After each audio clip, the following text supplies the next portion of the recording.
श्री स्वामी समर्थ सगळ्यांना. इथे मी माहेरी गेलेला काल व्हिडिओ टाकला आहे. मी माहेरी जाताना माझी बस पण चुकली होती. मी परत घरी आले आणि परत 2-3 तासाने बस होती, परत गेले माहेरी. तर एवढ्या अर्जंट दोनदा बस चेंज करून जाण्याचं कारण किंवा अचानकच गावी जाण्याचं कारण, पोरं तर माहेरी मी त्या दिवशी नेऊन सोडली होती सुट्टी लागल्यानंतर, पण मी दुसरीकडे गेले होते म्हणजेच चुलत बहिणीच्या घरी. तर त्यांनी घेतली होती 4 व्हीलर. इथं गाडीची पूजा केली, दुसऱ्या दिवशी गाडी आणणार होते, त्याच्यामुळे बहिणीने खूप आग्रह करून बोलवून घेतलं होतं मला, त्याच्यामुळे गेले होते मी. हे बघा, हे कुंड कशाचं आहे तर गाडी घेतल्यानंतर आम्ही देवाला जाणार होतो. तर हे घोडेश्वर म्हणून गाव आहे. इथे काय घोड्याने टाच मारली आहे. तर इथं एवढ्या उन्हाळ्यात पण किती पाणी आहे बघा. त्या ठिकाणी 2 कुंड आहेत ते, आणि हे घोडेश्वर म्हणून देवस्थान आहे. तिथे मी म्हटलं हे काय आहे, कशाचं कुंड, हे घोडेश्वर म्हणजे कशाचं मंदिर. तर असं बोलत होते तिथं की ह्या ठिकाणी घोड्याने टाच मारली होती, तेव्हा इथं पाणी लागलेलं आहे ह्या गावांसाठी, म्हणजे किंवा त्या कुंडामध्ये. त्याच्यामुळे ह्याचं नाव, ह्या मंदिराचं नाव घोडेश्वर ठेवण्यात आलं आहे. आणि तिथून पुढे मग आम्ही करसुंडीला गेलो होतो. माझ्या चुलत बहिणीचा त्यांचा म्हणजे देव कुलदैवत करसुंडी आहे, आणि आमच्या माहेरचं पण कुलदैवत करसुंडीचं आहे. त्याच्यामुळे मग तिकडे गेलो होतो गाडी घेतल्यानंतर. मी आदल्या दिवशी गेले, 2दा गाडी चुकली माझी. 2-3 वाजता गेले 3च्या गाडीने, संध्याकाळी पोचले 5-6 वाजता. आणि त्याच्यानंतर दुसऱ्या दिवशी सकाळी आम्ही गाडी घेण्यासाठी गेलो. गाडी वगैरे घेतली आणि 4 वाजता मग त्यांना कुलदैवताला जायचं होतं.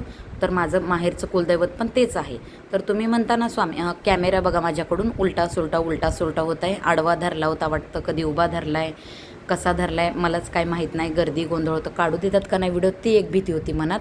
आणि एक शॉर्ट व्हिडिओ टाकावे ह्या हिशोबाने उभा कॅमेरा धरला होता, कधी कधी आडवा धरला जात होता.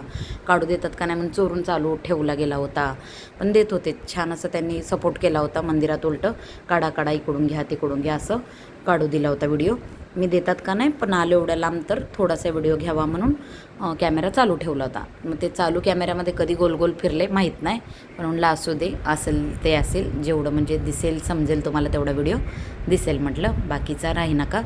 मग हे माहेरचं माझ्या कुलदैवत आहे. तुम्ही म्हणता स्वामी आहेत की नाही, किंवा स्वामी प्रचिती देतात का, तर माझ्या बाबतीत बऱ्याच वेळा असं होतं की स्वामी खूप प्रचिती देतात. असं नाही म्हणजे मी म्हणत की मी खूप मोठा बंगला, गाडी, हे ते मागितलं तर स्वामी मला देतील, पैशाचा पाऊस पडतील, सोनं नाणं, असं नाही.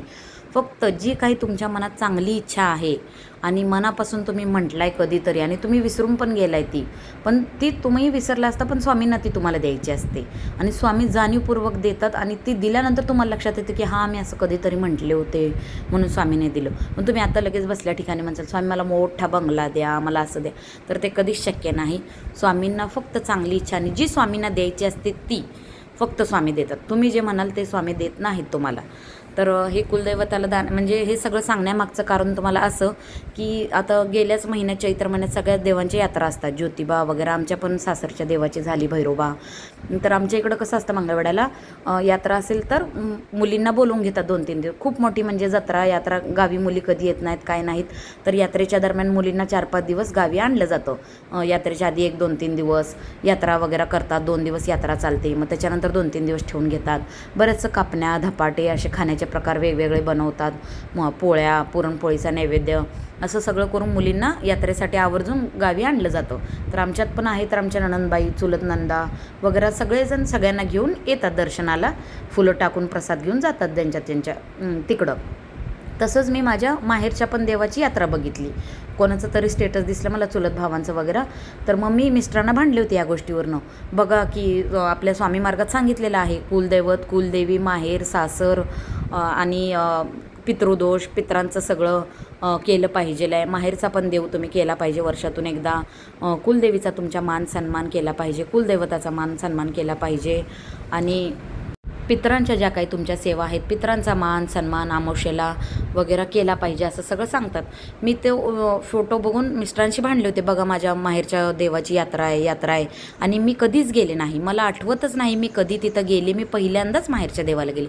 आम्ही सगळे मुंबईला राहायला होतो, त्यामुळे कधी यात्रा जत्रा आहे कधी नाही. म्हणजे यात्रेला तर पहिला कोणी एवढं येतच नव्हतं आवर्जून. एसटीने वगैरे प्रवास करायचा, सुट्ट्या शाळेला सगळं पाहिजे. आता काय आलं मनात, उद्या यात्रा म्हणले की रात्री फोर व्हीलर घ्या आणि या निघून डायरेक्ट गावी. पण तेव्हा तसं काही नव्हतं, एस टीचा प्रवास असायचा. आणि यायला येत नव्हतं. मग त्याच्यामुळे कधी सुट्टीला वगैरे आले की आई-वडील तेवढं जाऊन पाया पडून यायचे. असेल काहीतरी येत जात असतील असं मला काहीच माहीत नाही. मला जवळजवळ कोणता कुलदैवत आहे ते पण माहीत नव्हतं मुंबईला आम्ही असल्यामुळं. मग आता कळाल्यानंतर मग मी त्या दिवशीच मिस्टरांना भांडलं. ते म्हणले, अगं तुझ्या तिकडं आहे माहेरी असेल आहे यात्रा तर तू जा की, त्यांनी बोलवलं तर जा, घे दर्शन. मला काय माहीत तुमचा देव कोणता आहे, कुलदैवत किंवा काय आहे माहेरचं, मी तुला कुठं घेऊन जाऊ. आणि तुझ्या माहेरच्यांनी बोलवलं जत्रेला यात्रेला तर तू जा निवांत. पण आता आमच्या तिकडे पहिला पण मला कधी माहीत नव्हतं लग्नाच्या आधी. आणि आता पण असं आहे की फक्त घरातलं कोणतरी मेन माणूस दर पौर्णिमेला किंवा जत्रेच्या टायमिंगला जातात, नारळ फोडून येतात निघून. ते काय असतं पुजाराला शिदा वगैरे देतात आणि येतात निघून. आमच्या इथं भैरोबाला तसं नसतं. घरून आम्ही पुरणपोळ्याचा नैवेद्य करून घेऊन जाऊन दाखवा लागतो. तर त्यांच्या तिकडं काय नाही, वर्षातनं एकदा येतात वाटतं ते पुजारी धान्य मागायला, ते द्यायचं. किंवा असं पण तुम्ही यात्रेला गेला की त्यांना वाळला शिदा देऊन नारळ वगैरे फोडून येत असतील. मग असं एवढी मोठी जत्रा यात्रा आणि घरच्या घरी काय आंबील निवद बोनं वगैरे करत असतील घरी त्यांनी त्यांच्या देवाला फोटोला घरच्या घरी. मग एवढं मोठं कधीच नव्हतं झालं. त्याच्यामुळं मग मला मिस्टर म्हटले होते की असेल तर तू जा तुमच्या यात्रेला. मी म्हटलं नाही, आमच्या तिकडं तसं नाही म्हटलं, कोण बोलवत नाहीत म्हटलं, कोणत्याच मुली येत नाहीत किंवा ठेवून घेत नाहीत, अशी यात्रा जत्रा नसते म्हटलं आमच्या तिकडं.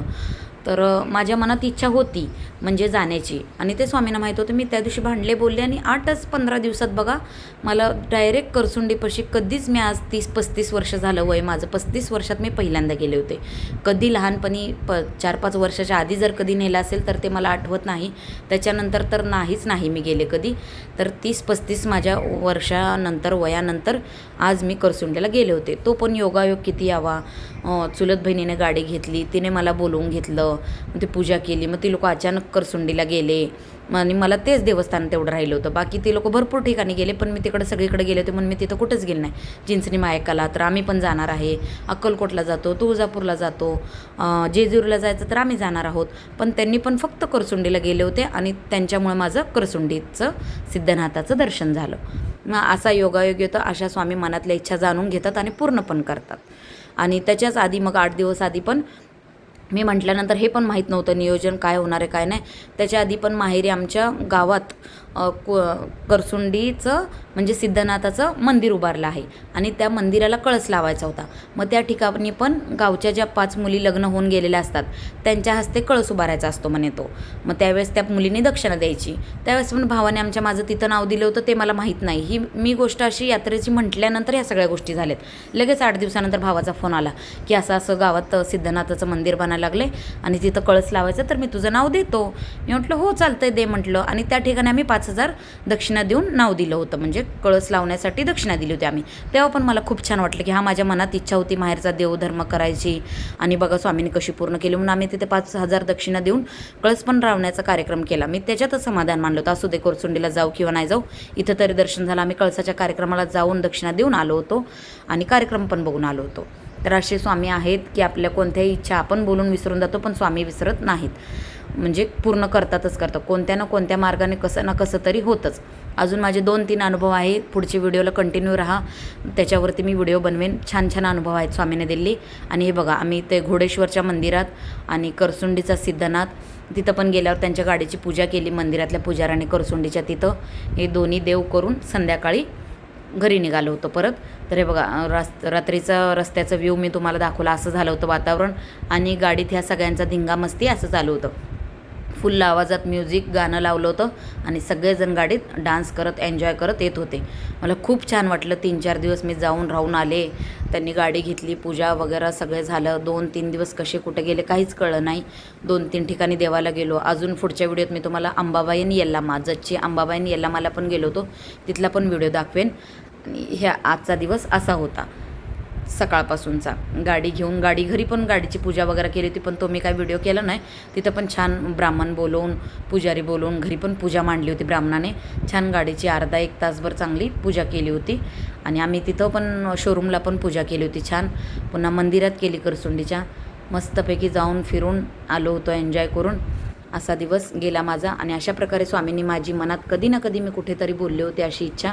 मी सहजच बोलून गेले, मिस्टरांना वाद घातला आणि विसरून गेले होते. पण ती इच्छा माझी स्वामींनी लक्षात ठेवून एकदा नव्हे तर 2दा पूर्ण करून घेतली. त्या ठिकाणी मला कळसाचा मान, एवढं मोठं गाव आहे, त्याच्यातनं एवढ्या मुली बाहेर लग्न होऊन गेलेल्या आहेत आणि 5च मुलींना सांगायचं होतं, त्यात पण माझं नाव यावं. ते दिलं होतं भावाने. तेव्हा पण आम्ही दक्षिणा देऊन तो पण कार्यक्रम केला आणि आता पण अचानक त्याने मला बोलवून घ्यावं. मुंबईवरून पण माझी चुलत बहीण आली होती, तर तिने खूप आग्रह केला, य मला भेटायसाठी. तरी मग मला गाडीचं पूजेचं काहीच माहीत नव्हतं, तरी पण मी गेले होते. श्री स्वामी समर्थ.